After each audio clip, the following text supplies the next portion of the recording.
Hello everyone, my name is Svetlana and I talk about perfumery from Australia. I live in Western Australia in the capital city Perth. I am originally from Russia, therefore I speak with Russian accent and sometimes make mistakes. Don't be shy if you if you feel like you need to correct me. It is welcome. There is always room for improvement of my English speaking. And today's topic is about niche fragrances, and another topic is citrus. Today it's about citrus fragrances from niche perfumery. First of all, I would like to apologize for something I said in my previous video. Not previous, a video before the last one. No, the previous one. I was talking about champagne and I mentioned that in 2021 it was freezing in Champagne region, and it is expected that the big part of the harvest will be lost. So I said that probably it's a good idea to buy champagne now for Christmas because the prices may grow.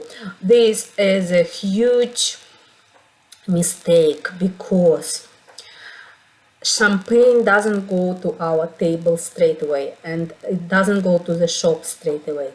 Before it goes to the shops, it stays in the barrels and it goes through the fermentation at least for 15 months.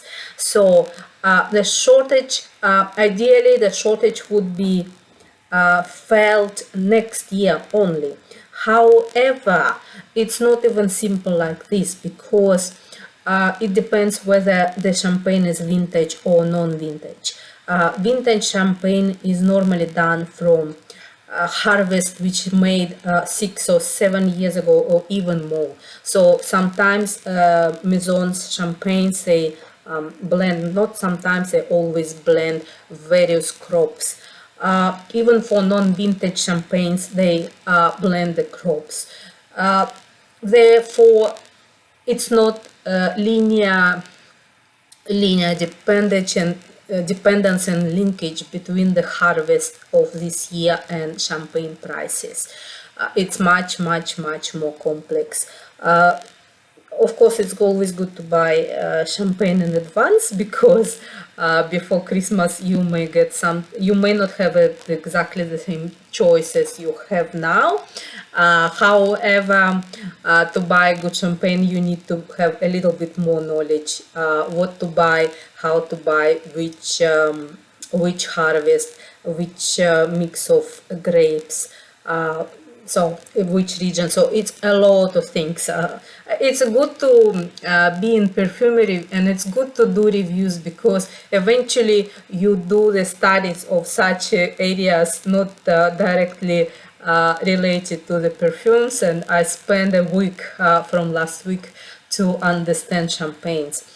And today I will start now, and the first fragrance for today is Acqua Decima from the house Onde, Italy.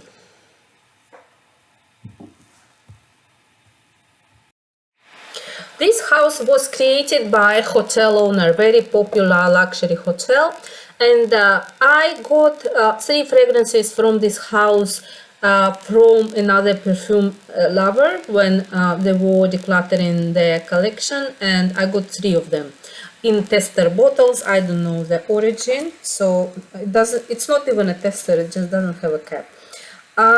So today we will be talking about 11 fragrances, and I will be talking about them in the ascending order of their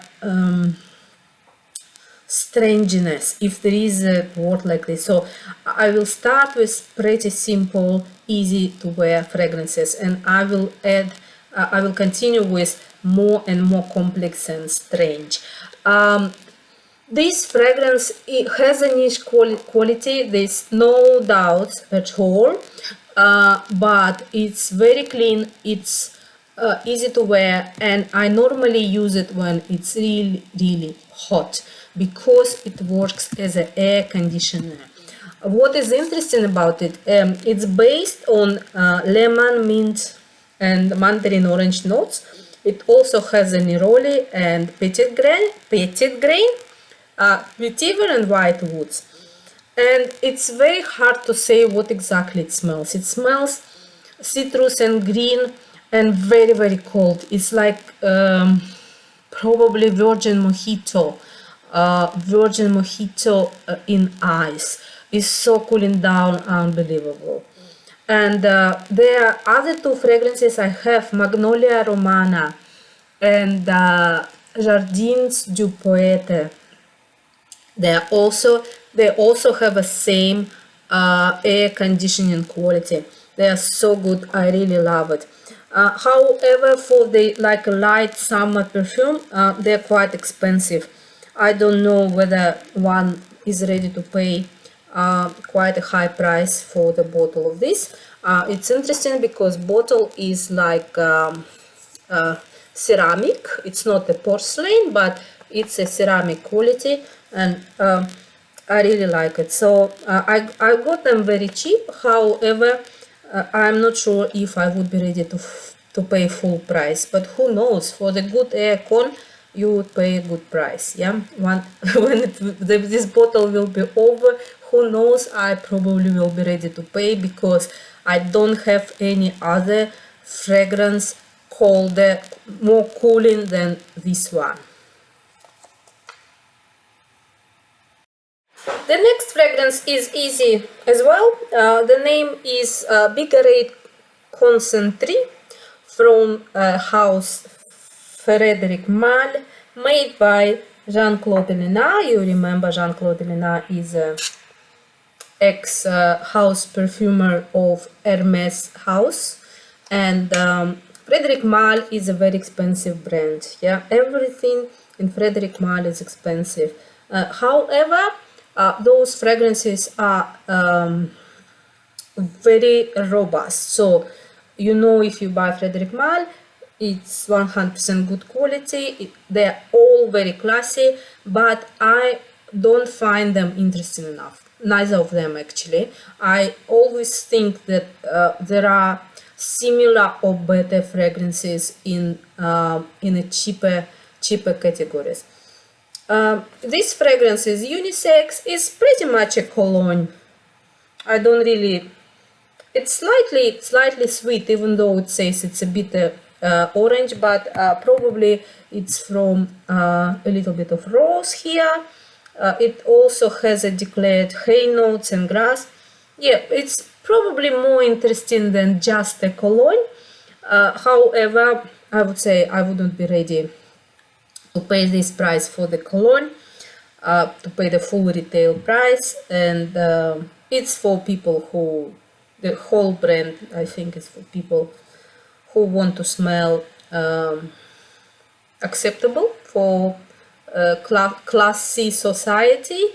I am not a person like this in perfumery. I like twists, I like interesting ideas, and however, sometimes I also want to smell just normal, just like everybody else. So don't judge me too much. You may love Frederic Malle, but if I choose between these two, I would pick this one, of course. And there are actually even cheaper fragrances I like, for example, Eau de Gaga. It's a summer fragrance. It's 100% good in hot climate. You can also use it as an office fragrance. You can use it as a morning fragrance.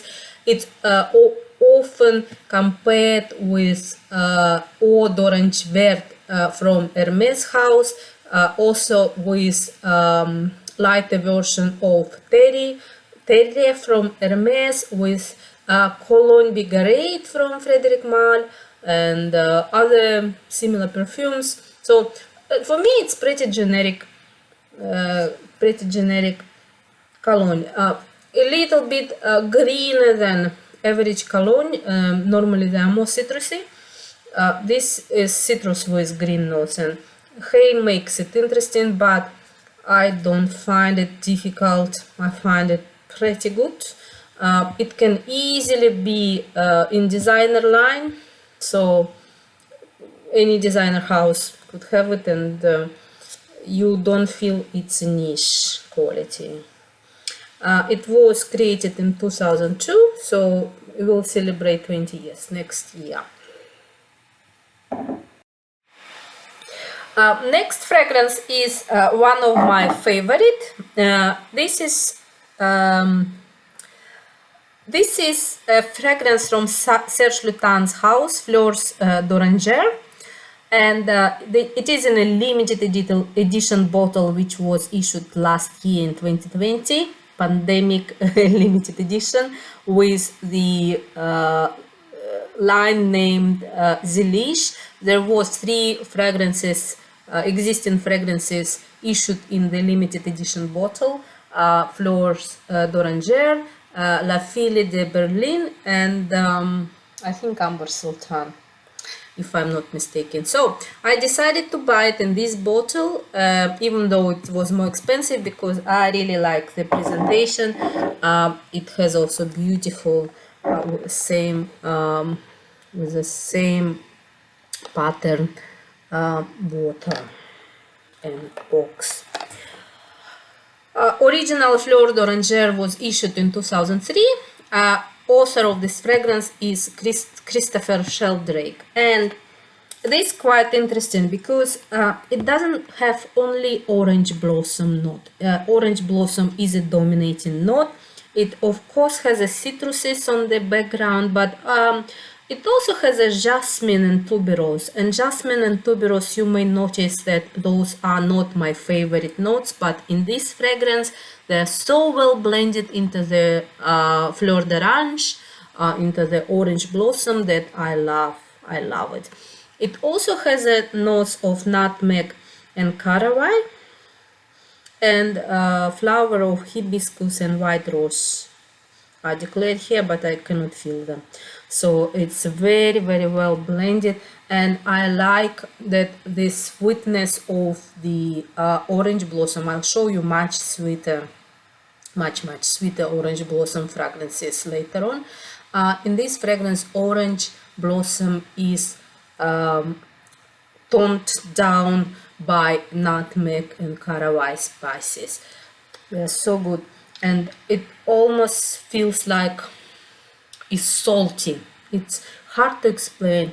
So orange blossom here, the sweetness is extinguished, yeah, by spices, and at the same time it still feels like a citrus flowers and citrus fragrance. I think you can wear it at any season. Obviously it's more feminine actually, even though all Serge Lutens fragrances are unisex, but this one a little bit more feminine. I also find that all Serge Lutens fragrances are autumn fragrances for me. They feel like a mature, they feel like a little bit sad, serious, and they feel like they have an idea of completion, like evening, yeah.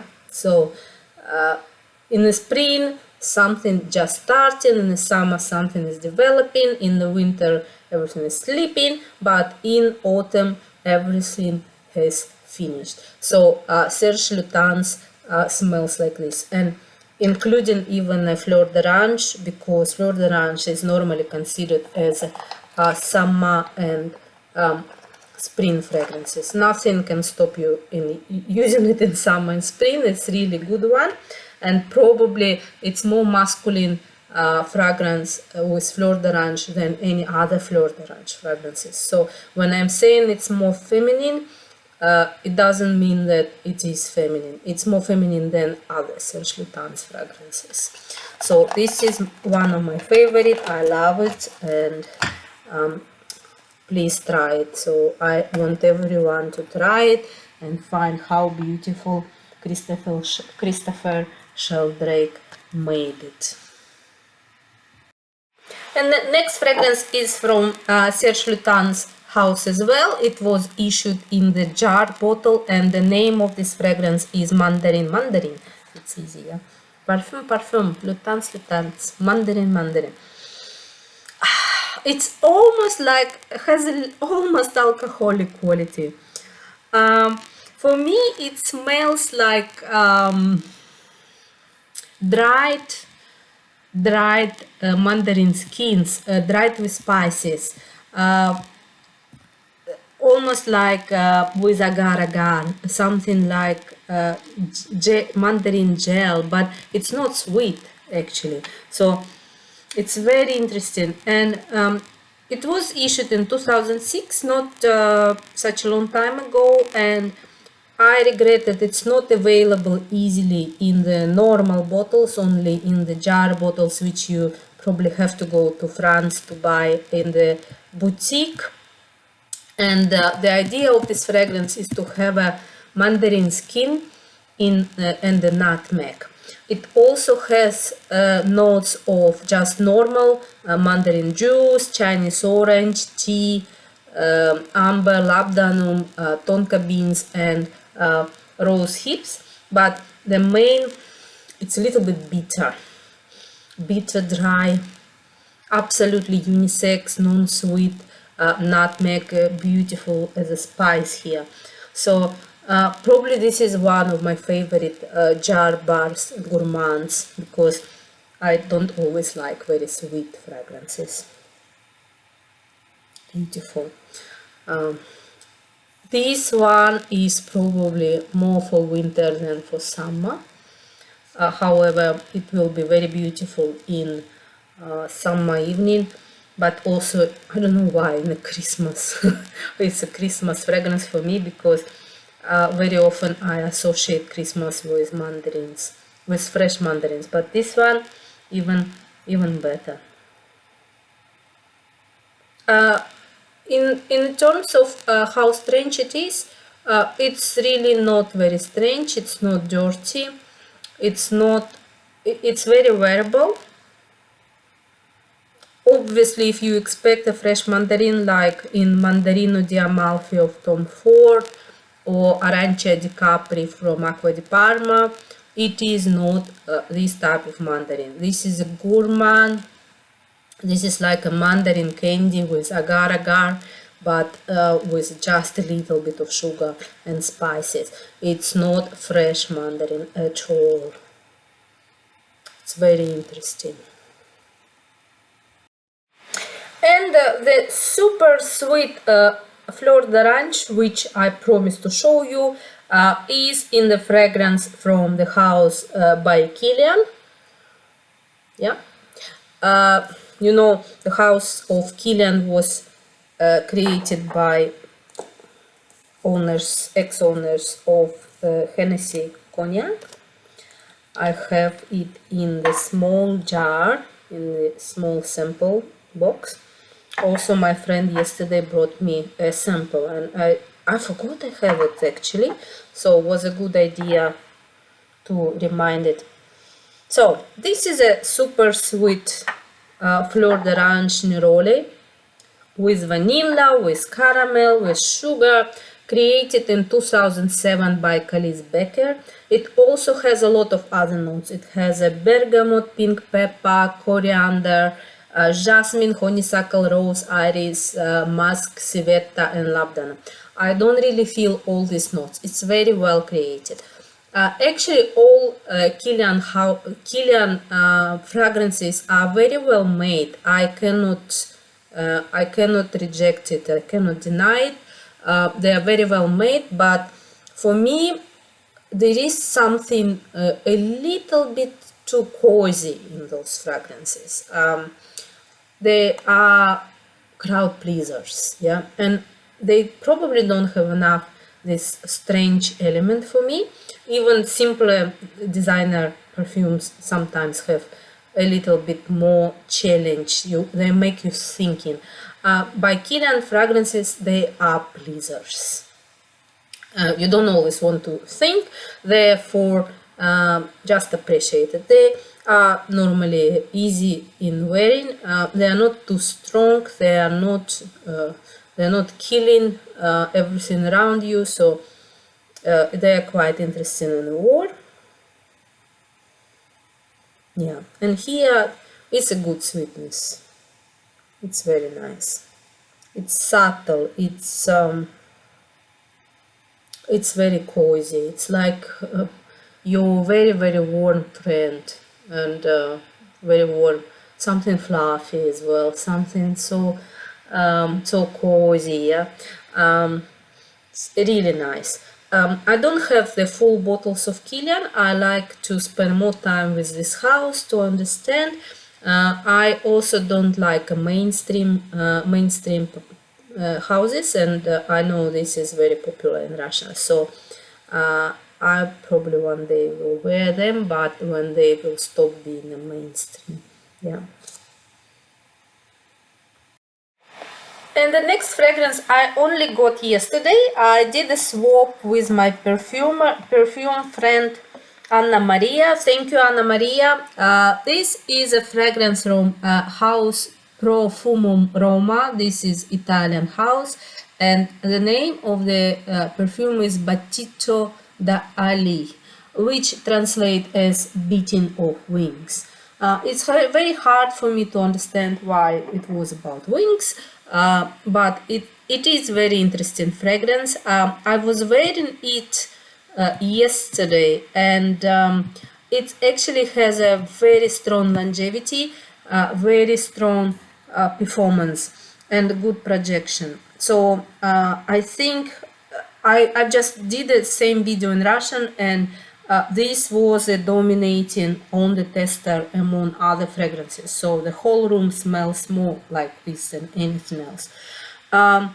What it is about, this fragrance is about Fleurs d'Orange, African orange flowers. It also has notes of myrrh, vanilla, cacao, and coconut. Very strange notes combination, and it has a very, very niche quality. It's so unusual. It's very clean, but it has a like two polars. One is cold notes, fresh notes, and another warm and complex notes. Easy and fresh, and complex and heavy. So it's always good when perfume combines something polar, like warm, dirty, and clean notes, like for example warm and cold. This one fresh and non-fresh. Yeah, fresh and what's the opposite to fresh? I don't know. If you know, please leave a comment for me. Very interesting. What else is interesting about this fragrance? It doesn't smell like anything else. It's suitable, I think, for any season. Maybe, yeah, it would be good even for hot weather. It will be good for any weather. I would not wear it in the office because it's probably too strong. And normally when people look for citrus or citrus flower fragrances, they always complain about longevity. You will not be complaining about longevity here. You will not be complaining about projection as well. You will be also feeling good to wear it in cold weather. So it's really, really good. So it was made in 2010.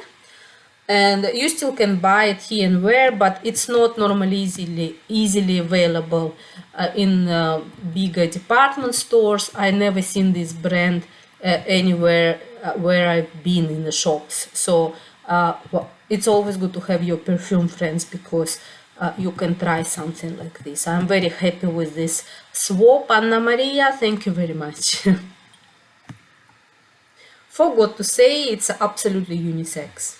It's what they call unisex. If you are a man, you will like it as well. If you, especially if you like notes like Mira and cacao, you will probably be begging for more. So we finished for today with something pretty easy to wear, and now we will start talking about strange stuff. And I will start with one of the fragrances I really like, and this is from the house L'Artisan Parfumeur, and the name of the fragrance is Batukada. Batukada is an alcoholic drink cocktail which is served in South America, and in particular this fragrance is devoted for Brazil and Rio, yeah, Carnival. So what is this about? I always thought this fragrance is made by Bertrand Duchaufour, but I found that I was wrong actually, and this fragrance was created by two women, Karine Winchon-Spener and Elizabeth Meyer. It was created in 2011. It celebrates 10 years this year. So interesting, very strange, and it is a lime fragrance. It has a lime, mint, and sugar cane. Yeah, those components are used in the Batukada cocktail. It may remind you mojito, because mojito is a mint-based cocktail, but this one is a little bit different from mojito.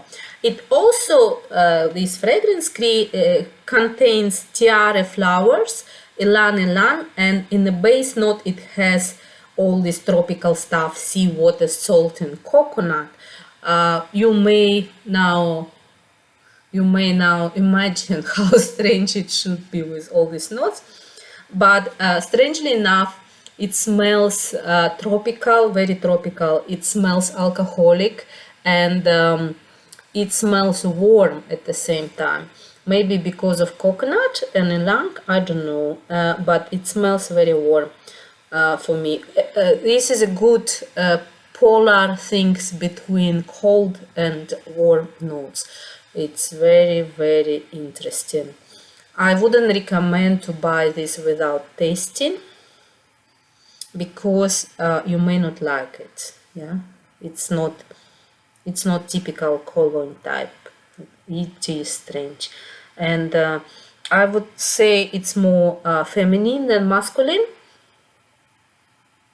If you are a man, please test it first, because it's not like Neroli Portofino, it's not like Mugler Cologne. For me, it smells more feminine than masculine, and even more than unisex. I really like it. It's so strange. I like this strange stuff.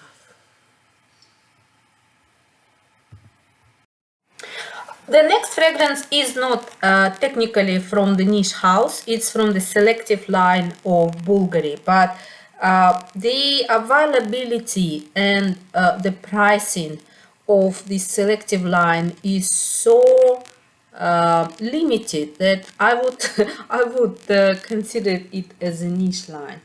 And this is from Bvlgari house, their selective Gemme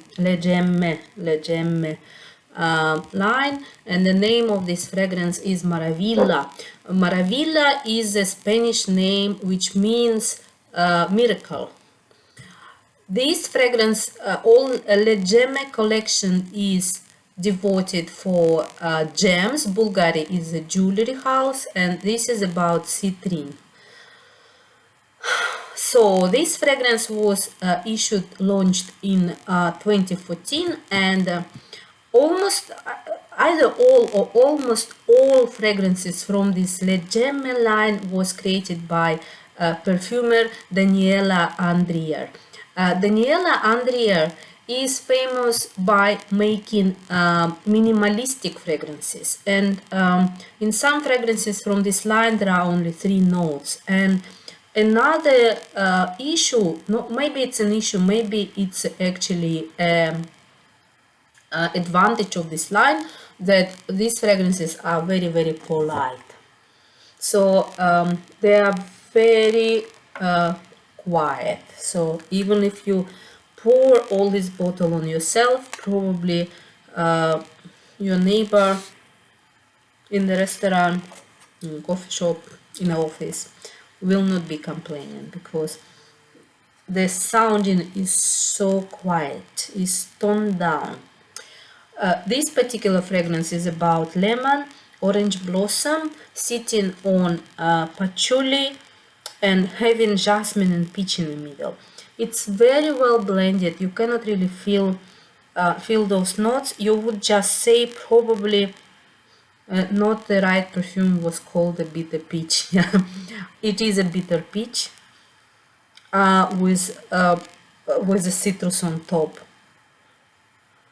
It doesn't smell the same as a bitter peach of Tom Ford. I actually don't like bitter peach of Tom Ford because it doesn't smell like a well-blended fragrance. It starts smelling like Yves of Yves Saint Laurent. Then after Yves is fully gone, it starts smelling like castrated Angel from Mugler, and then Angel is completely gone and you are left with some sort of subtle violet or powdery, something like New Meteorites from Guerlain. I don't find such fragrances as well blended. It still should be the same fragrance, not three different fragrances which have no connection to each other depending on the time passed from the spray. So this definitely has a citrus fragrance, but it is sitting on the patchouli and peach, on the bitter peach bed.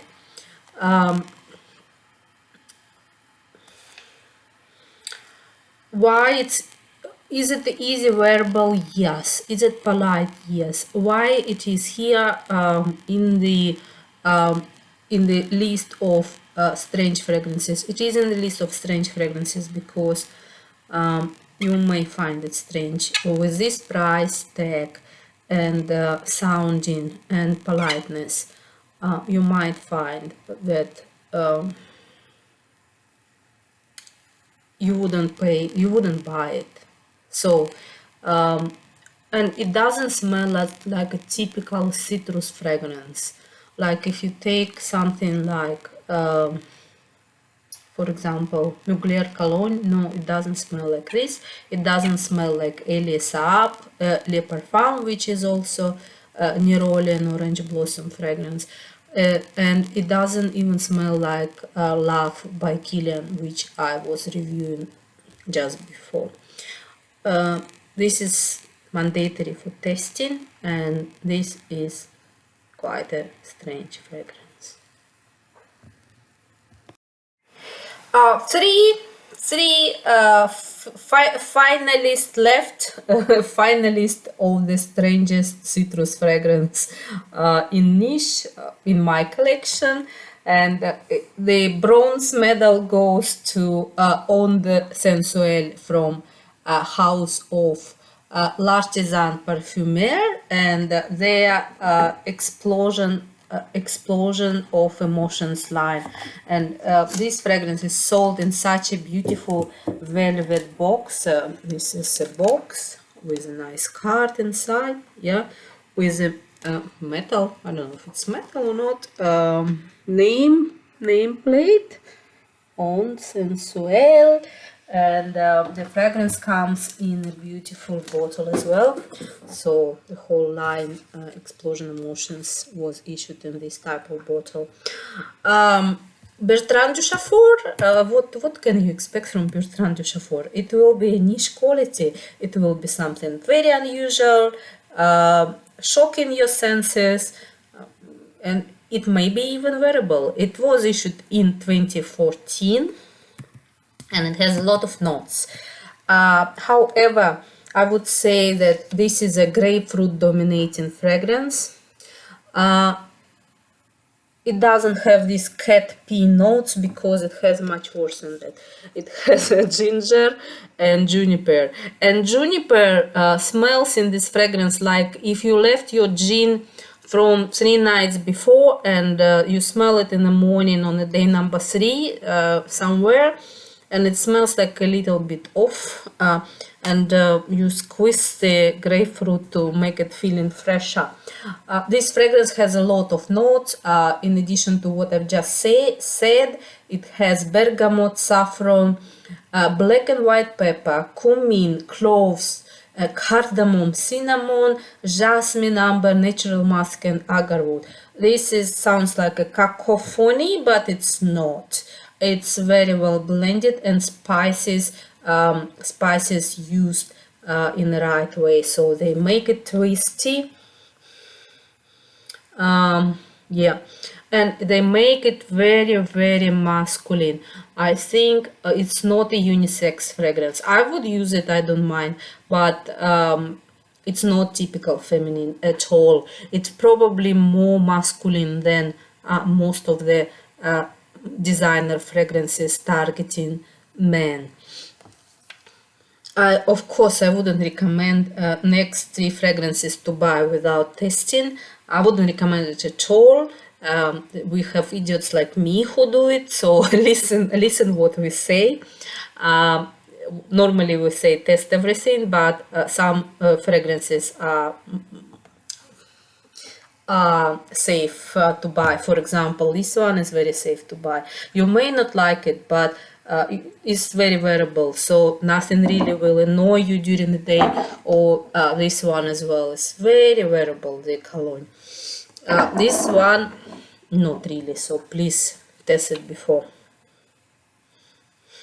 There are at least 2 of much stranger fragrance from this line, so it's not the strangest one, but thank you very much, Bertrand Duchaufour.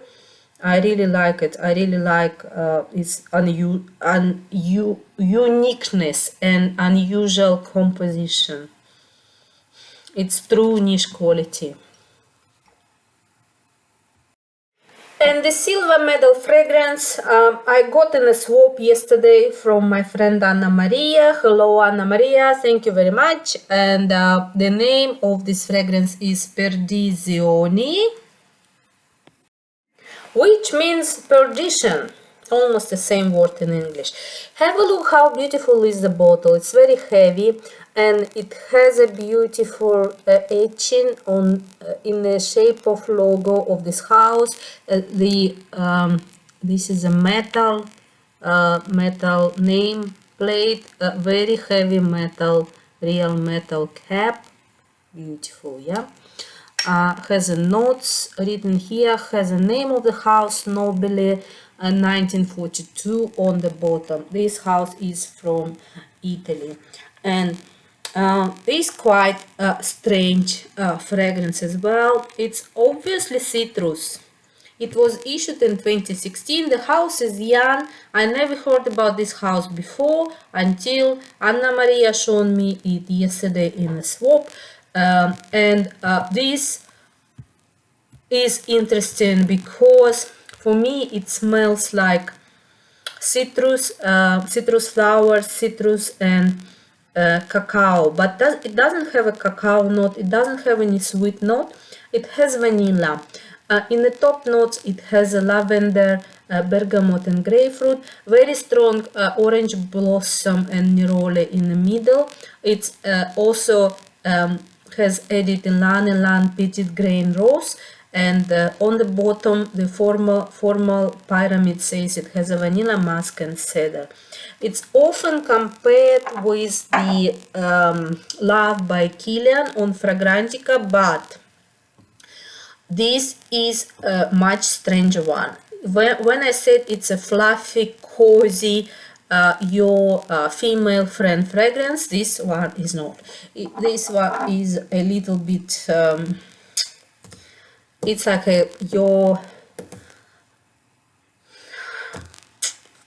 it's not cozy at all. So it's a challenging. It's like a very sexy woman, but at the same time intellectual. But it also can be much more unisex than this one. So I easily see how men wear it because it smells something like coffee and chocolate on the bottom. The Pynamid is a little bit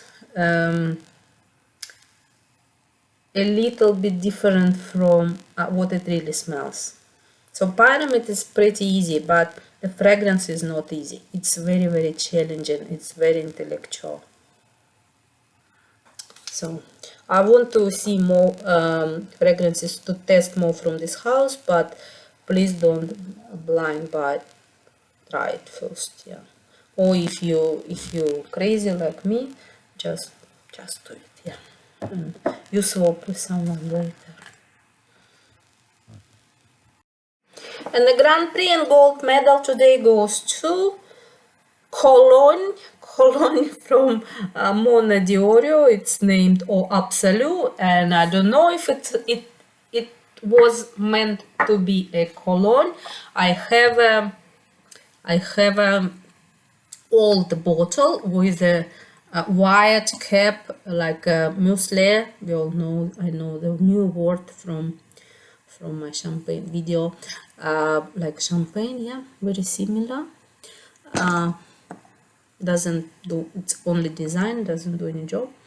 And this is Absolue from Mona di Orio, and this is strangest citrus fragrance I ever tried, and one of the strangest I have, probably not probably the strangest one, but definitely in top 5 in my collection. It was created by Italian house Mona di Orio, and the perfumer of this house is Mona di Orio. It was created in 2013, and it meant to be a joyous and warm, which is quite unusual for the cologne type citrus fragrances. And what they really say, they say these bright convivial citruses splash against the Epicurean spice of pink peppercorn. The scent becomes earthy and softly floral with whispers of geranium, dry vetiver, and balsamic St. Thomas bay leaf. The nocturnal shade intensifies, arcing ever deeper until plunging directly into a chaos of Cistus labdanum, the ambery smell of Mediterranean, and sensual musk, an elegant and intoxicating denouement. I don't know what denouement means. So I will not tell you the notes. I'll tell you what I felt. I'll tell you notes after. What I felt when I sprayed this fragrance for the first time. I was feeling like it's a very dirty, super dirty citrus. And now I feel it also has smoke, like smoke, real smoke from wood. A little bit smoky smoke, like something is like a sausage smoky. So this is a combination of fresh and dirty. What do you know in your life which is fresh and dirty? I don't know anything, so it's probably only one thing in my life I know. Dirty normally doesn't smell fresh. And this fragrance is a combination of very clean and fresh citruses, bergamot, clementine, and petit grain. And on the bottom it has a vetiver and bay leaf. I think those two notes create this feeling of dirtiness, while labdanum and amber, they create stickiness. So, and I think labdanum probably creates this smoky feeling as well. This is the strangest thing in perfumery I know. the Baccarat Rouge is nervously smoking at the side, so this is strange. It also has notes of geranium and pink pepper, but I cannot recognize them. It's pretty well blended. If you expect it to be cologne, it's not. I'm thinking who can wear it. I think any man or woman can wear it. It's absolutely unisex, but I would not risk it. I only would wear it if I want to offend someone. I really want to say, you know, you have to tolerate me, and when I want people to be angry, to hate me, be angry, and use their angriness against them. So, not really sure what. It's not pleasant at all. It's not pleasant at all. It's like. When they say that Chanel number 19 is a boardroom beach, BB, I say it's nothing compared to this. This is someone so nasty, unbelievable, cold, nasty, psychopathic, doesn't care. Yeah. Yeah, the nastiest person in the world can use it to offend everyone around. However, at the same time, it's very beautiful, it's very unusual. It's a true niche quality. If you have a chance, try it and share with me. Or if you already tried, share with me what you think. That's it for today, and I will really love to see how you share with me your thoughts about niche citruses. Please tell me if you agree with me or you disagree with me about what I said about these fragrances. What would you recommend me to test? And what you have, what you like and you dislike. Thank you very much. Bye.